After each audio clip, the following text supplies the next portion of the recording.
मेष राशि वालों, मित्रों, मंगल आपके राशि के स्वामी हैं। ये जब भी अपना स्थान बदलेंगे आपको सतर्क रहना चाहिए, क्योंकि ये आपको लाभ भी दे सकते हैं और नुकसान भी कर सकते हैं। अब ये मंगल जो है वो अपना स्थान बदलेंगे। अब ये जब अपना स्थान बदल के आपके छठे भाव में आ जाएंगे, यहाँ से सप्तम दृष्टि से शनि को देखेंगे और शनि की दृष्टि मंगल पर रहेगी। तो समसप्तक योग का निर्माण होगा। ये समसप्तक योग का निर्माण होने से आपकी राशि पर इसका क्या असर पड़ेगा, क्या प्रभाव पड़ेगा, कहीं आपको नुकसान तो नहीं होगा, नुकसान होगा तो क्या होगा, हम इन सभी विषय पर चर्चा करेंगे, विस्तार से चर्चा करेंगे, विस्तार से आपको बताएंगे। तो इसलिए हम आपको ये कहना चाहते हैं कि चैनल को सब्सक्राइब ज़रूर कर लीजिएगा। बहुत महत्वपूर्ण ज़रूरी जानकारी इस चैनल के माध्यम से हम अक्सर आपको देते रहते हैं। तो वीडियो के नीचे सब्सक्राइब लिखा बटन दबा दे, घंटी दबा दे और लाइक कर दीजिएगा। तो मित्रों, हम आपको यही बताना चाहते हैं कि ये मंगल आपके राशि के स्वामी हैं। ये जब भी अपना स्थान बदले, जब भी स्थिति बदले, तो आप सतर्क रहें, वीडियो देखें, समझें कि आपके ऊपर इसका क्या असर पड़ेगा। इसका असर आपके लिए पॉजिटिव और निगेटिव दोनों होने वाला है। अब पॉजिटिव होने वाला है तो ये तो बहुत अच्छी बात है, निगेटिव होने वाला है तो ये बहुत दुख की बात है। दुख की बात है तो इससे बचने का उपाय भी हम आपको बता देंगे, आपको टेंशन लेने की ज़रूरत ही नहीं है। तो चलिए आपको सबसे पहले पॉजिटिव बातें बताते, तब जाकर आपको निगेटिव बातें बताएंगे, तब जाकर आपको उपाय बता देंगे। तो सबसे पहले तो आपको बता दें कि इसका प्रभाव जो है वो, जैसा कि छठे भाव में ये आपके जो प्रभाव डालेंगे आपके ऊपर, वो ध्यान रखने वाली बात यह है कि अच्छी बात यह है कि केतु से मंगल अलग हो जाएंगे 28 जुलाई को। जब केतु से अलग हो जाएंगे तो ये अच्छी बात रहेगी आपके लिए, क्योंकि केतु के साथ रहकर आपको कई तरह के नुकसान भी दे चुके होंगे। जैसे अब तक आपने टेंशन झेला होगा, कई तरह के मानसिक स्थिति आपकी खराब रही होगी, किसी किसी से विवाद झगड़े भी हुए होंगे, अपनों से खास करके भाइयों से किसी बात को लेकर नाराज़गी रही होगी।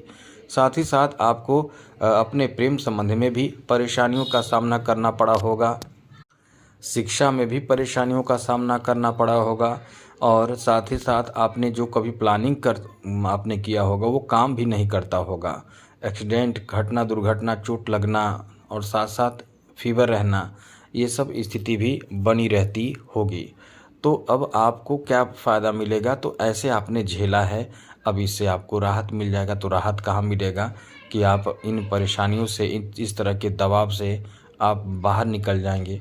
तो अब आपकी सबसे अच्छी बात यह है कि प्रेम संबंध में जो नुकसान हो रहे थे, आपके रिश्ते खराब हो रहे थे, वो तो उससे तो आपको राहत मिल जाएगा, उससे तो आप कम से कम बच जाएंगे। तो आपके लिए कह सकते हैं कि बहुत अच्छी बात रहेगी। इसके साथ ही साथ प्रेम संबंध आपका अच्छा चलने लगेगा, तो आपको एकदम राहत मिलेगा। जो पहले ख़राब रिश्ता था उससे आप ठीक कर लेंगे, जोड़ लेंगे, रिश्तों में मजबूती ले आएंगे। आगे आपको बता दें कि इस समय आपके जो आपने महसूस भी किया होगा, संतान को लेकर थोड़े समस्या उत्पन्न हुआ होगा, संतान को लेकर आपके आपसी जैसे किसी बात को लेकर संतान से आप नाराज़ हुए होंगे, तो इस तरह की स्थिति बनी होगी। संतान को लेकर टेंशन, तनाव हुआ होगा, कुछ ऐसे कार्य जो आपके संतान ने किया होगा जिससे आपको बहुत बुरा लगा होगा। तो निश्चित रूप से ऐसी स्थिति बनते रहती है। तो आप इस समय इन चीज़ों से, इन परेशानियों से कम बाहर तो निकल ही जाएंगे। ये आपके लिए बहुत अच्छी बात कही जा सकती है कि इस तरह के परेशानियों से आप बाहर निकल जाएंगे, और जब बाहर निकल जाएंगे तो ये आपके लिए राहत वाली बात है। साथ ही साथ आप इस समय अपने घरेलू मैटर में भी कहीं ना कहीं बहुत ही सुकून महसूस करेंगे, अच्छा महसूस करेंगे। अब ये समय आपको भाग्योदय कैसे कराएगा वो ये भी समझ लीजिए, क्योंकि यहाँ आपका छठे भाव में आकर, छठे भाव में आने का मतलब है कि वो आपके ननिहाल पक्ष से, आपके अपने लोगों के माध्यम से सपोर्ट दिलाएगा, और कोई ऐसा कार्य जिसमें आपने बहुत मेहनत करने की आपकी क्षमता है, कुछ प्राप्ति का, कुछ लक्ष्य प्राप्ति का, वो लक्ष्य भी आपको प्राप्त हो जाएगा। इतना अच्छा समय रहेगा, उस तरह के लक्ष्य की प्राप्ति का योग बनेगा। इसलिए कह सकते हैं ये जो आपका समय रहने वाला है, लक्ष्य दिलाएगा, सफलता दिलाएगा, नौकरी आदि की संभावना को काफ़ी मजबूत कर देगा। जहां आप अपने जन्म स्थान से दूर जाकर किसी तरह के नौकरी आदि प्राप्त कर सकते हैं, या प्राइवेट हो या गवर्नमेंट हो, दोनों की स्थिति अच्छी रहेगी। लेकिन ये आपको जन्म स्थान से दूर आपकी जॉब दिला सकता है। साथ ही साथ आपको ट्रांसफ़र भी, जी हाँ मित्रों, यदि आपके ट्रांसफ़र की संभावना बहुत रहेगी, स्थान बदलेगा, ट्रांसफ़र होने की संभावना रहेगी।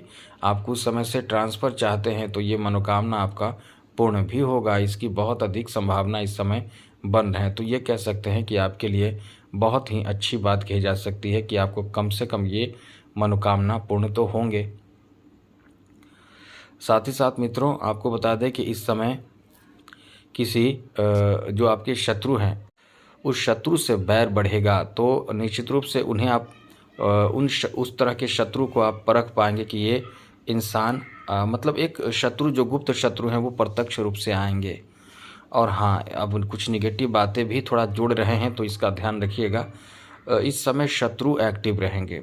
शत्रु एक्टिव रहने का मुख्य मतलब ये है कि आपके शत्रु आपको परेशान करने की, आपकी कमी निकालने की, आपको कहाँ परास्त किया जा सकता है, इस तरह की सोच आपके शत्रु के रहने वाले हैं। तो आप अपने शत्रु से थोड़े सतर्क रहें, या ये कह सकते हैं कि आपका जो कुछ प्लानिंग है उसे अपने तक सीमित रहने की कोशिश ज़रूर करें। अब शनि की दृष्टि आपके 6ठे भाव पर है, तो जो बीमारी है, स्वास्थ्य को लेकर जो परेशानी है, उससे आपको थोड़ा अपने आप को ठीक रखना चाहिए, वरना आप देखेंगे कि आपका स्वास्थ्य कहीं न कहीं बहुत ज़्यादा कमज़ोर होगा, स्वास्थ्य खराब होगा।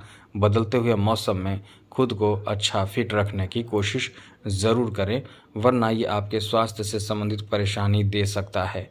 तो इस समय अपने स्वास्थ्य का ध्यान आपको ज़रूर रखना चाहिए।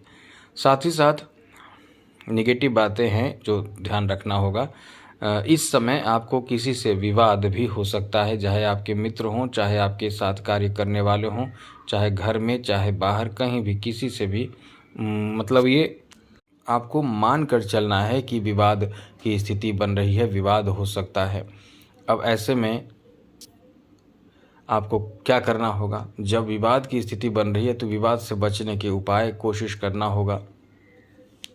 साथ साथ आपको अपने माता के स्वास्थ्य का ध्यान रखना चाहिए, तो ये समय फिर अच्छा रहेगा। मतलब कुल मिलाकर इन बातों का ध्यान रखें तो बहुत अच्छा रहेगा। धन में वृद्धि भी होगा और खर्च भी होगा। अब आप ये समझ रहे हैं कि दोनों कैसे होगा, तो इनकम होगा, दूसरी तरफ खर्च भी बढ़ा रहेगा, तो ये ध्यान रखने की ज़रूरत होगी। मेष राशि वालों, यदि आपने इटालियन मूंगा धारण नहीं किया तो ये आपकी बहुत बड़ी गलती है। आपको इटालियन मूंगा, ओरिजिनल मूंगा, एकदम सही मूंगा अभिमंत्रित करके धारण जल्दी से करना चाहिए। मंगलवार के दिन शुक्ल पक्ष में धारण करें तो बहुत अच्छा है। आप इसे अपने अनामिका उंगली में धारण कर सकते हैं, अंगूठी बनवाकर।